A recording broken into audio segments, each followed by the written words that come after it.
So I'm going to call this meeting of the Transportation Mobility Committee Municipal Services and Environmental Sustainability Committee to order. With us this evening, we have Vice Chair Sarah Stone, Member Jessica Cohen. I'm Chair Gail Larson. In the room is also Councilor Jim Tosh. Mayor Petrus just entered the room, as well as City Administrator Reese. So those are the officials in the room. It is going to be a rather brief meeting, but an important one.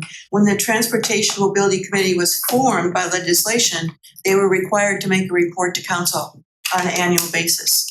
And so this is their report this evening, and Chris Brace is currently the vice chair, one of three vice chairs, because we did, Sam Bell is the other, but Chris is going to be making the presentations for us. It is now your floor. Go ahead. Thank you, Gail. Good evening, folks, familiar faces, new faces. My name is Christopher Brace. I am one of the co-chairs of the Transportation and Mobility Committee. I am here tonight to review the work that we've done in 2025 as the TMC and the work that we hope to do in the future. I'll dive into it, but as always, if there are questions, comments, areas for discussion, the presentation is something to work from, but the conversation is what matters.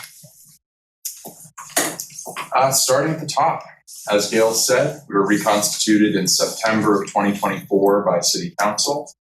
We reached our 1 year mark as of around September of 2025. We're now about a year and a half in. Our mission is to advance safety, mobility, and equity on the roadways and byways of Cleveland Heights. And to be a liaison between council, the administration, and the public for all matters affecting transportation and mobility. As you all know, there were early challenges. We were reconstituted during the prior administration, and as was mentioned, the turnover in city administrators was a challenge.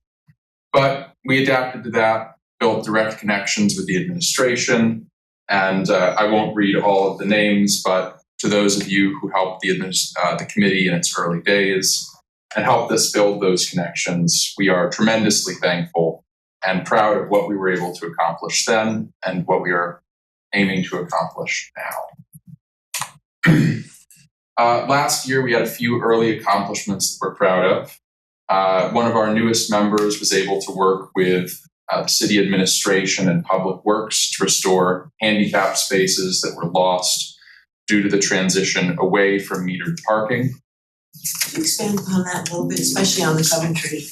Yes. And Patrick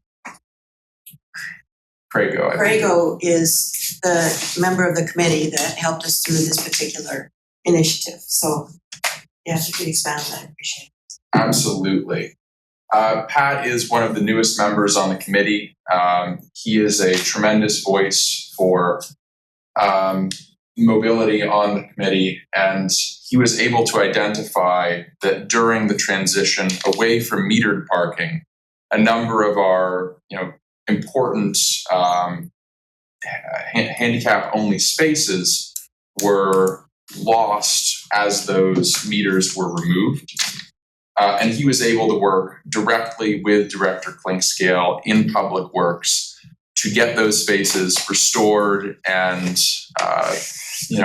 make that community an area much more accessible for individuals with mobility challenges.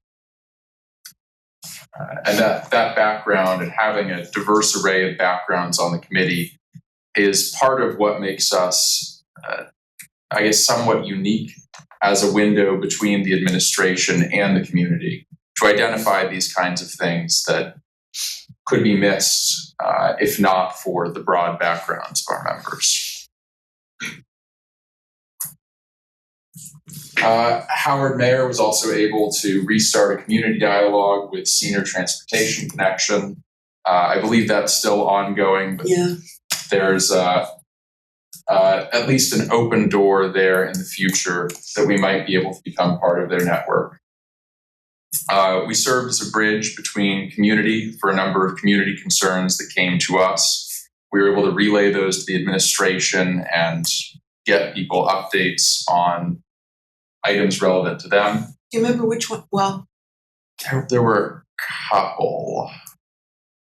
I believe one was around the parkland, one of the trail connectors from Shaker Heights into Cleveland Heights that ends at our borders. Was that part of the CSAP? Yeah, that was part of the Active Transportation Plan. One of those acronyms, yeah. We were also able to relay and serve as an unofficial outreach arm for the Department of Public Works in some respects, helping to contribute to community conversation around, I believe it was some of the ongoing work that they're doing. Was it resurfacing or was it pickup work? I think it was more pickup work. Helping to be a relay for that. And the piece that I am personally attached to, the revision of our 2017 Complete and Green Streets policy, which is currently being revised in collaboration with the city's law department.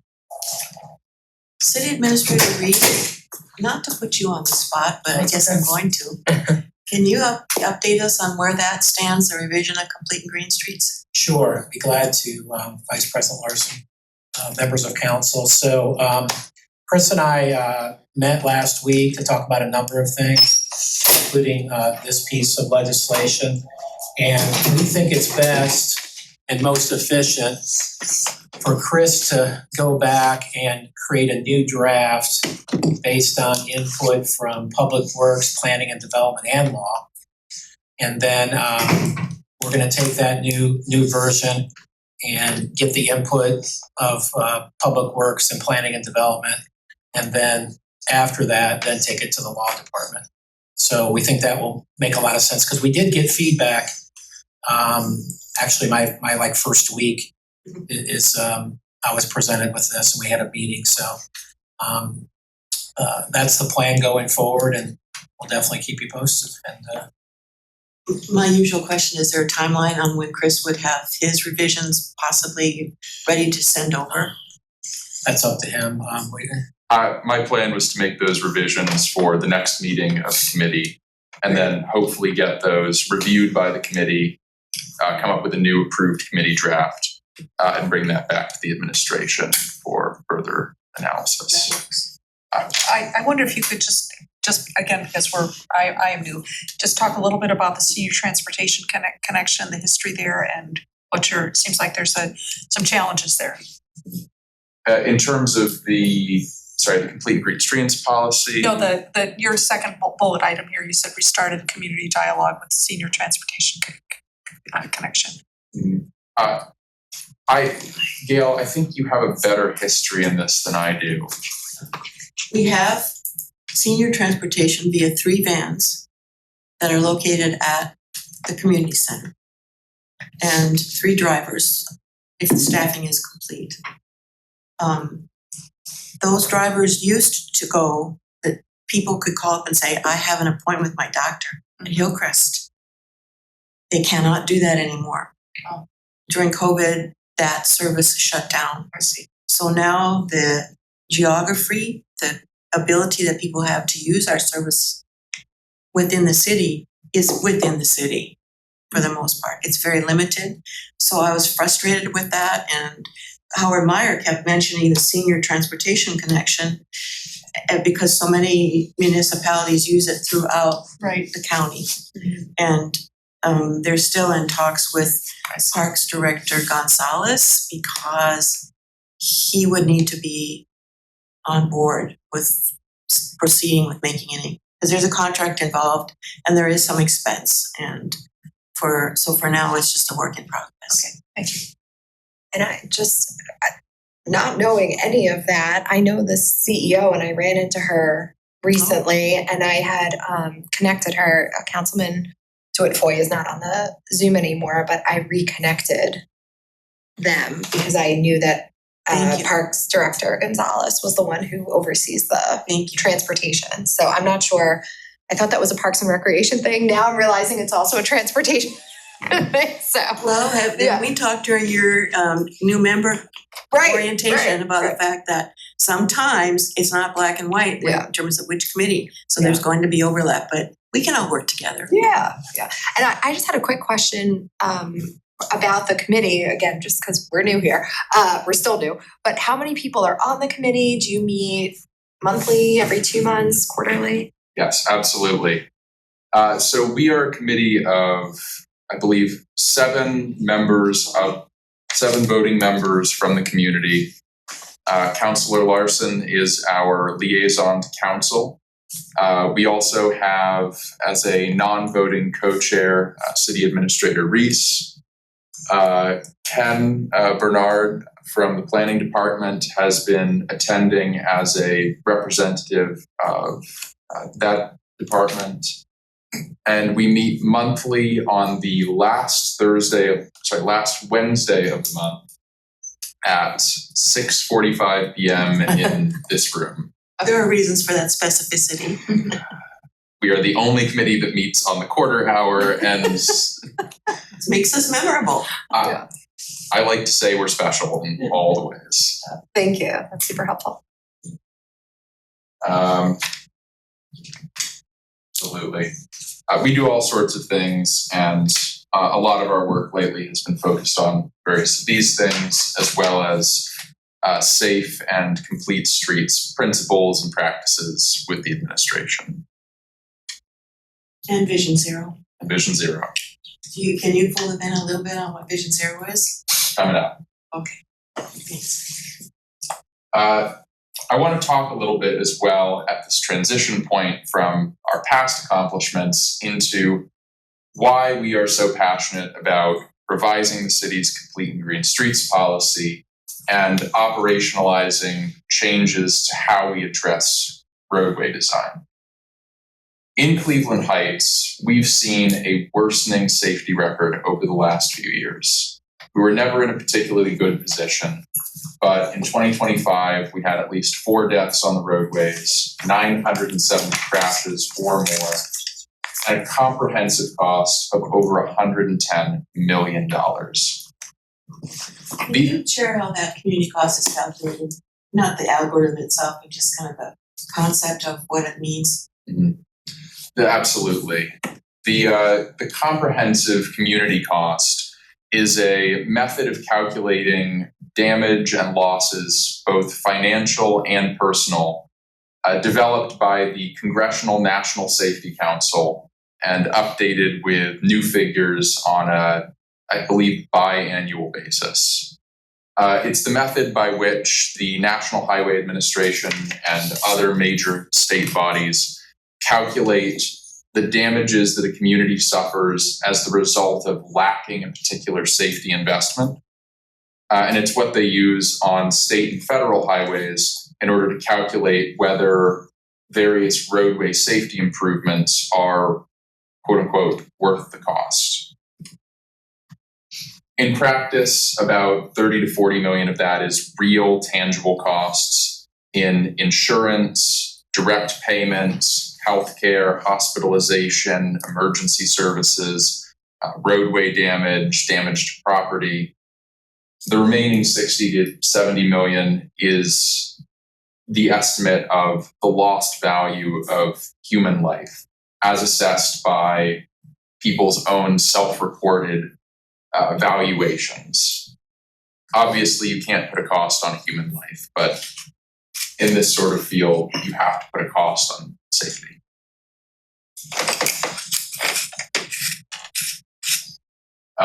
The headline number here is that we see a preventable injury crash in Cleveland Heights every 5 days.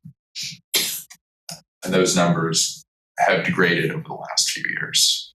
That is also one reason that it's so great that Ken Bernard is here, because he can develop, and he's been asked to for our next meeting, develop maps that indicate where the most dangerous intersections are, where the most crashes occur. And so he's been invaluable, and he wants to keep coming back to our meetings, so I'm happy about that.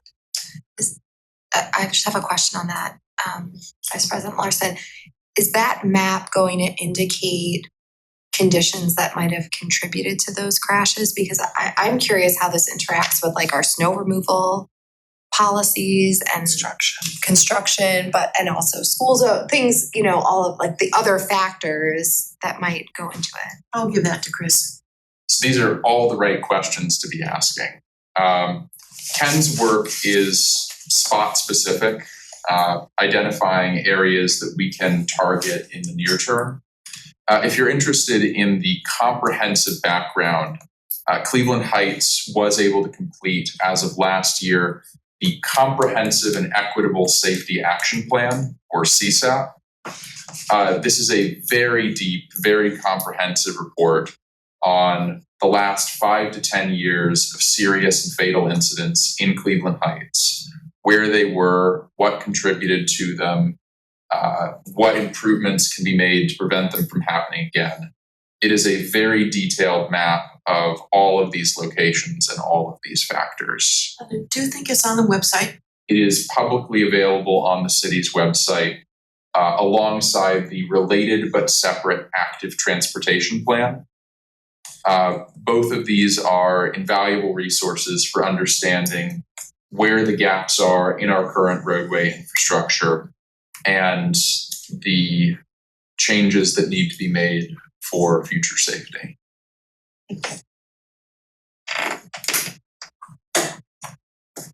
Ultimately, we want to take this and look ahead to what we can do to change it. We have to prioritize safe streets improvements along 2 tracks. Track 1, routine safety improvements.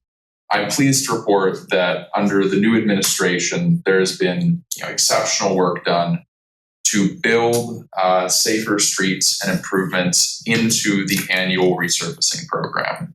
And that will only continue to get better and more collaborative, I believe. You've done a good job of starting that process. Director Zampt and Clinkscale deserve, specific call outs for the hard work that they've done. Mayor Petrus, took up his own time to plan a meeting to, make those connections and help get the routine work started for resurfacing and safer streets. That work is already beginning, and I believe in our next meeting of the TMC, I believe it is the next meeting, that Director Clinkscale and Director Zampt, That will be at the May meeting. the May meeting, will be giving updates on the work that they have been able to complete under the current program for 2026. And we'll begin discussing the streets that will be resurfaced potentially in 2027 and the types of quick build improvements that can be made there. The second track is the tough one, targeted programs. These would be the types of programs that would come out of the CSAP or other high crash, high priority networks.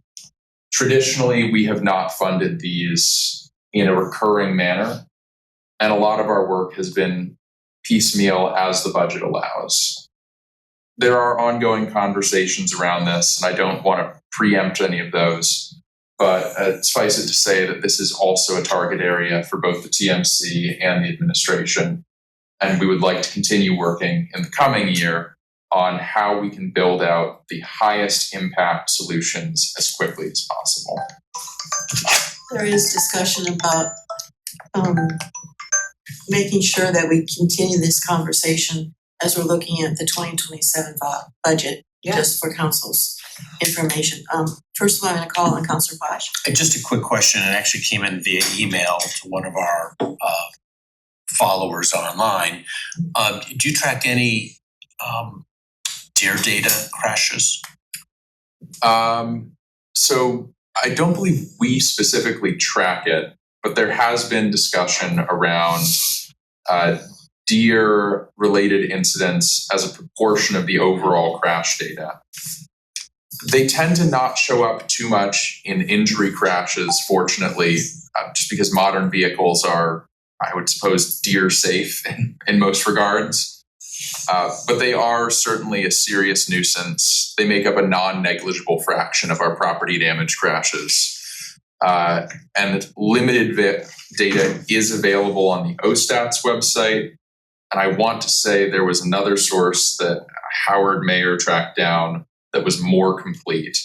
I don't know if that is publicly available, but it was from Police the department police. does. Yeah, I mean, we do get some from police. I'm just wondering if you just factored those numbers into any of your numbers. Yes, they're represented in the overall Okay, costs. perfect, thanks. How's it going? Are we going to be, what Ken's working on, and I guess the information, the inputs that will go into the targeted resolutions or, solutions that you're working on, is council getting that information when it's done? Or are we getting like the mapping information before the work starts on the targeted solutions? Or how are we gonna stay informed? Well, we've kind of struggled with that. So one of the conversations that was held during this meeting that Mayor Petrus called was, how is this information going to be shared? Not just with council, but also with this committee, the Citizens Sure, Committee. yeah. And so one of the actions that we came up with was that Director Zanft and Director Klingscale would both appear at a meeting early in the year, which is going to be May in 2026. And that's going to be our first opportunity to hear what their constructive overviews are of how the resurfacing projects can be used to increase safety in the city. So that's where we're at right now, is we are waiting for that information to come to us as well. So it sounds like we have to go to because these meetings are not recorded, right? These are. Oh, they are. Oh, they are. All of But our they're on committee YouTube? meetings are. Well, No, not ours. The documented. transportation. They're documented, yes. The minutes are taken and the minutes are posted. No, because your point about the budget for 2027 is well taken. I'm really interested in understanding, because I know particularly in the last few snowfalls that we had of this season, I heard from neighbors there were numerous crashes due to ice conditions. And so if we're looking at crash data and having the factors of what went into that crash, whether it's deer or ice or, then that also helps inform, I think the snow removal plan that the administration's working on, perhaps our salting policy, and that will inform the budget that we'll need, if we're going to expand our salting policy, if that's, something that we need to consider in the budgeting process. So to your point before, it's all very interrelated. And we obviously safety is one of our top priorities, and we want to make sure that we're directing the resources that we need to. We can make sure that we have maps, a map at least, available for our discussions when we enter into budgeting. So that keeping all of this in mind, because it's important and it can affect how we word our questions to the directors as well. Right. I mean, and this is, again, not to belabor the point, but if we are the Municipal Services Committee, I'm really interested in continuing to improve our snow removal and for each season. And the salting is something that I was personally asking about once I was sworn in. And if we're seeing that ice is a large contributor to a number of intersections, then perhaps we need to do just more than hills, main roads, main intersections and school zones. So it's really going to drive policy, I think, as well. Isn't there a pilot project of just salination of there's a different treatment The for branding. residential street? Mayor Petrus can give you an update on that. So we received a grant for the brine truck and equipment, and it was great to try it out, but we're not noticing much of an impact. And so our intention is to probably not continue with that. Okay. The good news is that the truck could be used for plowing streets. That's the best news. Yeah, right. Okay, thank you. Okay.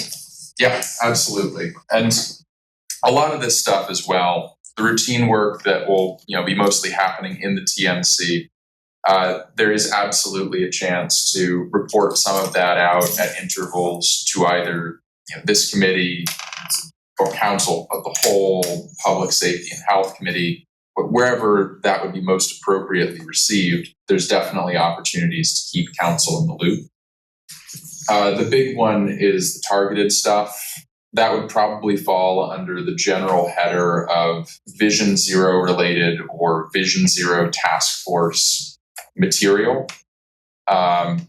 There's been discussion about setting up a Vision Zero task force for a few years. If that were to happen, that task force could either invite council members directly or could report out at regular intervals. I strongly support both of these options.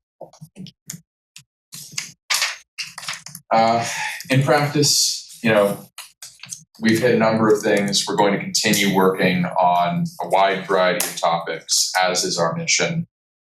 Obstructed signage by foliage or other factors is going to continue to be an area for us to look at. Handicap parking to make sure that we have the spaces that are required and appropriate. Senior transportation will continue to be pursued alongside continued following of the sidewalk maintenance program, any potential grants or other improvements there. The deer population is one of the items that comes up in the TMC as well. We'll continue to keep pace of that and report on how that influences crash data. Public education, lighting and streetscapes, also priority areas for us. And the Vision Zero post-crash process is a priority for us to continue exploring, since it would, if implemented, make up the majority of our quick build targeting and would have the greatest impact in the least time on safer streets and better outcomes. Ultimately, this all happens through collaboration. Decisive support is key at every level. We now have, obviously, stronger connections and stronger relationships with City Hall and City Council. The big hole still is dedicated funding. Traffic calming funding continues to be ad hoc. We've made substantial expenditures to date, but these are mostly matching funds that match state, county, and federal grants. And those grants can take months to years to actually turn into infrastructure on the road. Without consistency and without a consistent budgetary fund, we will struggle to make real progress on safer streets, and we will struggle to make real impacts on the headline numbers that continue to bedevil the community. But ultimately, I'm optimistic about the future. I believe that there's strong collaboration and lots of good people working on this. I think we've made more progress in the last 3 months than we made in the prior year and a half. And I attribute that to new voices on council, exceptional collaboration from the administration, and a committee that's generally finding its feet. And is fully staffed. And is fully staffed. Yeah, that's right. Well, you had said that in prior meetings, right? Without the city administrator, there had been real vacuum. And also, we just didn't have the membership either. We were one down for the last few months. So now we have all 7 voting members. Any questions from the committee? I can, if you can make it quick, sir. Sure. Of the 4 deaths, maybe I missed it. Are they all vehicular? Any pedestrians or? I should have an answer for you, and I don't. They were all involving a vehicle in some manner or another. I believe 2 ran off the roadway. I believe 1 was in a head-on accident on Noble Road. I unfortunately forget the 4th at this time.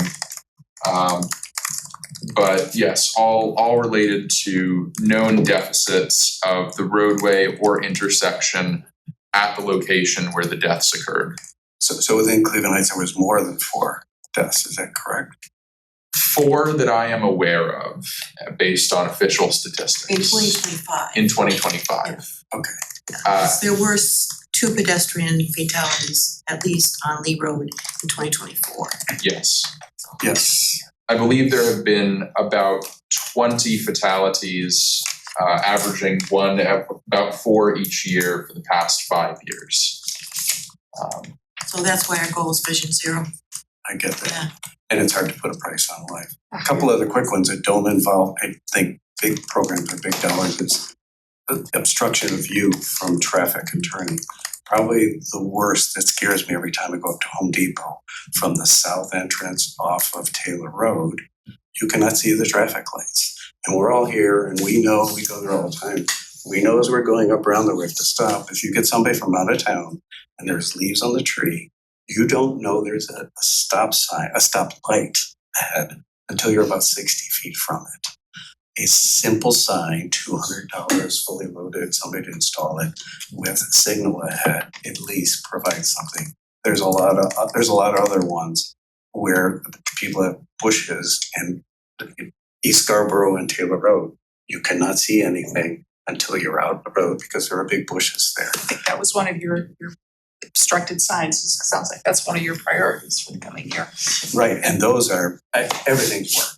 Everything's work, I understand that. But that's kind of low hanging fruit too, so Absolutely. if you wouldn't mind sending me a list to email me. I will think do you got that. my email. I will do it. And, I'm a boring person, so. Oh, we're all here on a Monday night. Anybody else? Here every Monday. Because this is all that I have this evening. Does anybody on the committee have other?